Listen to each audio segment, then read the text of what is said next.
Welcome to the agenda after an unconvincing win against the Brisbane Lions. With me is Jay Clark from the Herald Sun. Jay, a win is a win is a win. Yep.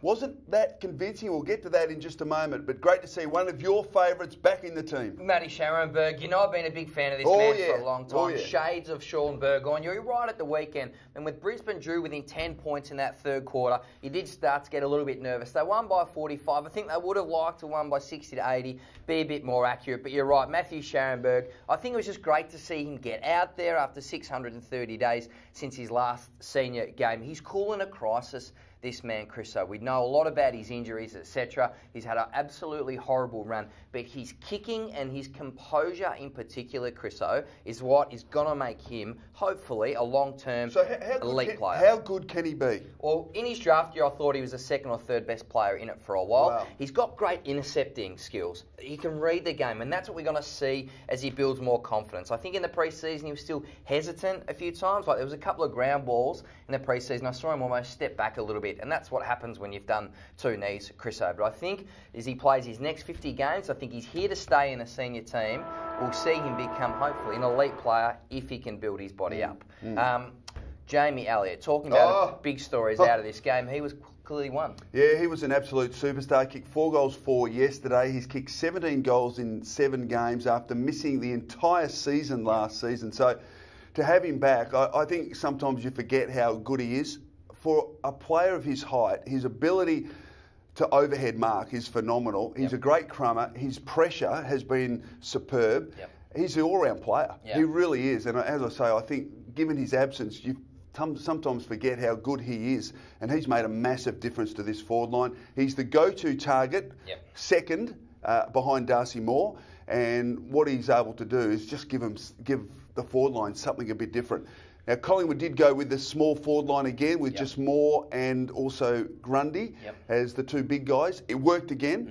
My fear is that if one of those guys gets injured, we might be in trouble. But at the moment, it's working perfectly because the forward pressure has been fantastic. Yeah, and the big stat for me, I think, is Collingwood score 60% of the time when Elliott is the inside 50 target. So when they do kick it to him, they are getting value or bang for buck out of him, and he is hitting the scoreboard. I like the hair too, Jamie, the little blonde bits. Oh, yeah, he's looking good, isn't he? He stood up to the plate. Hey, Fremantle this week, we turn our attention now, Chris. So now it's very simple what the Dockers do. They got absolutely belted at the weekend, but they are a stoppage-based game, my friend. So they score something like 48%. No, forget about all that. Is Sandland's going to play, Jay? This is the key. We don't know. He's got a hamstring tightness. What they do is they score really heavily from stoppages, right? So what Collingwood needs to do is put speed on the game. So rebound from half back, get on their bike, make this a quick game. If they slow it down, if Fremantle get the stoppage game, if they shut you behind the ball, that's when you'll bring the Dockers' strengths into it. So this is, if ever a game is set up for Adam Treloar, I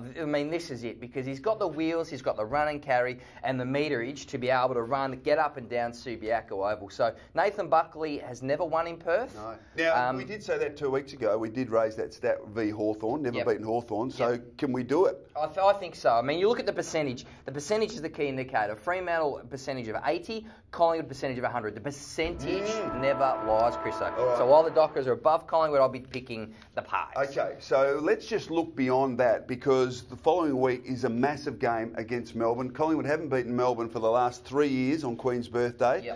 But let's just glass half full stuff here, Jay. If Collingwood were to beat Fremantle this week, then beat Melbourne on the Queen's birthday, that brings the ledger back to 6-6. Then there's the bye, so a bit of a chance to regroup, reassess. But the games, the 4 games after the bye, are actually all winnable. Opens up. So who we got here? So we got so Melbourne. We know that's going to be a really tough game. Port at the MCG. Port, I reckon Collingwood win. Hawthorn. Beat them last time. Essendon. Starting to tire. I reckon we'll got them covered. Gold Coast. 4 in a row. So glass half full. We're 10-6. We're vying for the top 4, Jay. Well, it's interesting, and with some key players back potentially in Aish, in Ben Reid, and Travis Varco. So Reid and Varco might not come back this week. Maybe they have the extra week with a bye. It bolsters the side up. So currently they're 1 game in percentage outside the 8. So within striking distance, the next 2 weeks are absolutely huge. Well, time now, Jay, for our Monday moments, and I'm going to kick it off. I'm going to kick. Now, this was absolutely critical.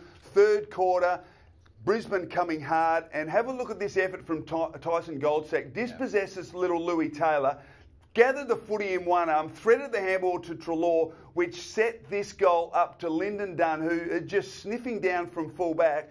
He kicks it around the body from 35. You can see the margin just 10. Brisbane were coming hard just before three-quarter time. Just got it out to 16 points. Absolutely superb. But the work from Goldsack in the middle to dispossess Taylor was absolute. One of the best Monday moments of the year. And the big thing about that is Goldie keeps popping up in our Monday moments for his tough stuff. So while his career might have been at the crossroads, say, over the last 2 years, had a lot of injuries, he's been an important link in that backline chain. I'd be interested to see some sort of 1% stat or whatever, because I reckon he'd be right up there in terms of best team man, etc. Yeah. He's having a very good year, Tyson Goldsack. Now, what about you? Well, you know, I like the flashy stuff, Chris, and you're very tough and all that. I want to have a look here at Daniel Wells. So big round for him, obviously, with the Indigenous. Oh, it's a slips catch, Chriso.